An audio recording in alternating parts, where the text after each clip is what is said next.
Some of y'all might know, about 5 years ago, I was an analyst at a hedge fund, and I was in Boston, and I was tutoring my cousins in New Orleans remotely.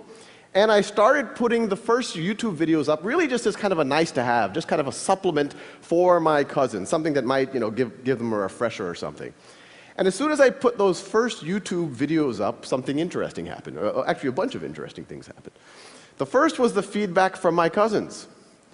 They told me that they preferred me on YouTube than in person.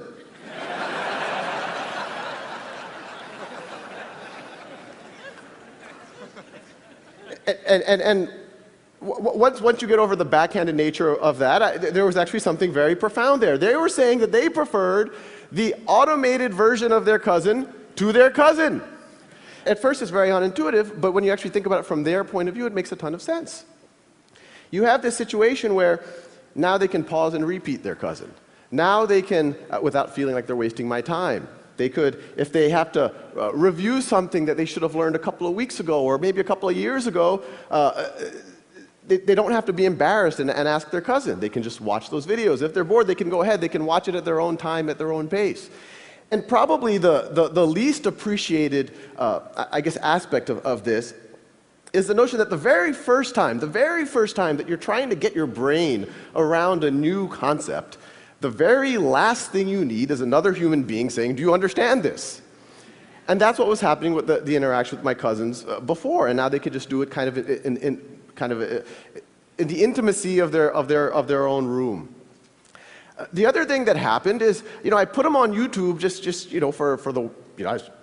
I saw no reason to make it private, so I let other people watch it, and then people started stumbling on it, and I started getting some comments and some letters and all sorts of kind of feedback from random people around the world. And these are just a few. This is actually from one of the original calculus videos. And someone wrote just on YouTube, it was a YouTube comment. First time I smiled doing a derivative. And let's pause here. This person did a derivative, and then they smiled. And then in response to that same comment, this is on the thread, you could go on YouTube and look at these comments. Someone else wrote, same thing here. I actually got a natural high and a good mood for the entire day. Since I remember seeing all of this matrix text in class, and here I'm all like, I know Kung Fu.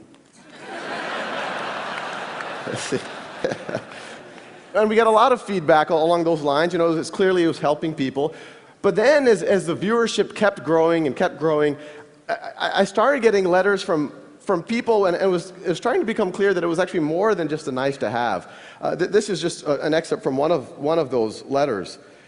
My 12-year-old son has autism and has had a terrible time with math. We have tried everything, viewed everything, bought everything. We stumbled on your video on decimals, and it got through. Then we went on to the dreaded fractions. Again, he got it. We could not believe it. He is so excited.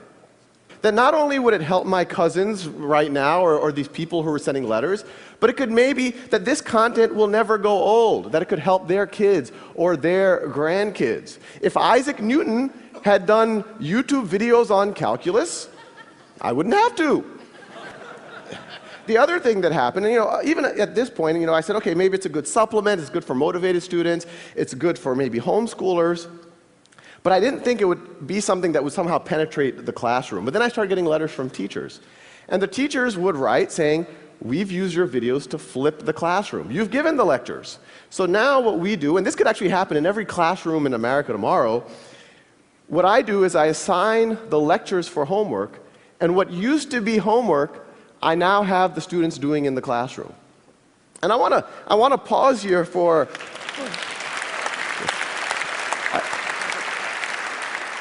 I want to pause here for a second because there's a couple of interesting things. One, when those teachers are doing that, there's the obvious benefit. There's the benefit that now their students can enjoy the videos in the way that my cousins did. They can pause, repeat at their own pace, at their own time. But the more interesting thing, and this is the unintuitive thing when you talk about technology in the classroom, by removing the one-size-fits-all lecture from the classroom and letting students have a self-paced lecture at home, and then when you go to the classroom, letting them do work, having the teacher walk around, having the peers actually be able to interact with each other, these teachers have used technology to humanize the classroom. They took a fundamentally dehumanizing experience, a bunch of 30 kids with their fingers on their lips, not allowed to interact with each other. A teacher, no matter how good, has to give this kind of one-size-fits-all lecture to 30 students, blank faces, slightly antagonistic, and now it's a human experience. Now they're actually interacting with each other. You have a couple of homework, lecture, and then you have a snapshot exam.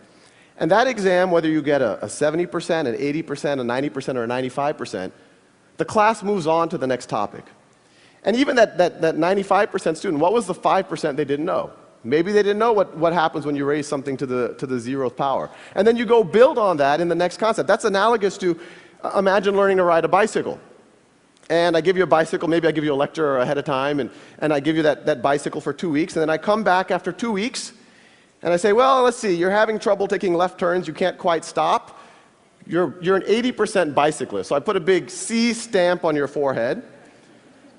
And then I say, here's a unicycle. But as ridiculous as that sounds, that's exactly what's happening in our classrooms right now.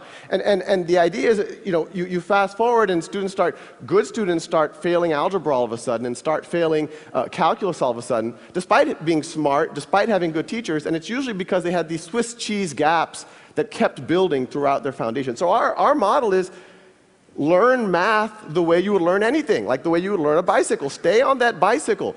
Fall off that bicycle. Do it as long as necessary until you have mastery. The traditional model, it penalizes you for experimentation and failure, but it does not expect mastery. We encourage you to experiment. We encourage you to failure, but we do expect mastery. But the general idea is that they all fit into this knowledge map.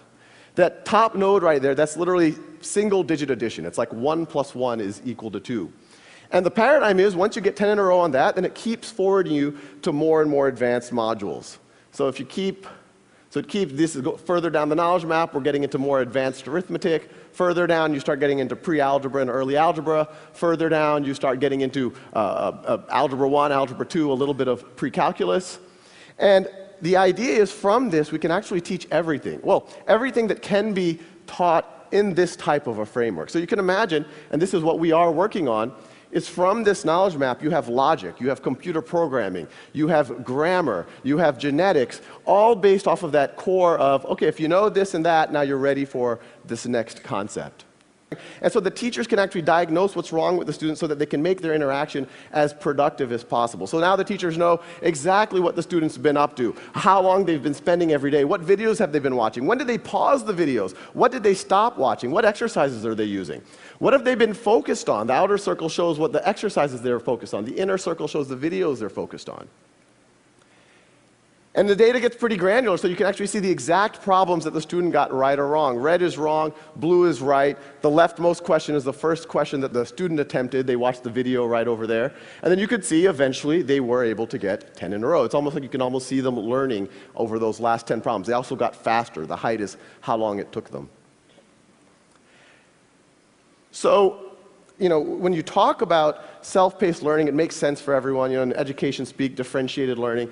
But it's kind of crazy what happens when you actually see it in a classroom. Because every time we've done this, in every classroom we've done, over and over again, if you go 5 days into it, there's a group of kids who've raced ahead, and there's a group of kids who are a little bit slower. And in a traditional model, if you did a snapshot assessment, you say, oh, these are the gifted kids, these are the slow kids. Maybe they should be tracked differently. Maybe we should put them in different classes. But when you let every student work at their own pace, and we see it over and over and over again, you see students who took a little bit extra time on one concept or the other, but once they get through that concept, they just race ahead. And so the same kids that you thought were slow 6 weeks ago, you now would think are gifted. And we're seeing it over and over and over again. And it makes you really wonder kind of how much all of the labels, maybe a lot of us have benefited from, were really just due to a coincidence of time. The point is that, a lot of the effort in humanizing the classroom is focused on student-to-teacher ratios. In our mind, the relevant metric is student to valuable human time with the teacher ratio. So in a traditional model, most of the teacher's time is spent doing lectures and grading tests and whatnot. Maybe 5% of their time is actually sitting next to students and actually working with them. Now 100% of their time is. So once again, using technology, not just flipping the classroom, you're humanizing the classroom, I'd argue, by a factor of 5 or 10.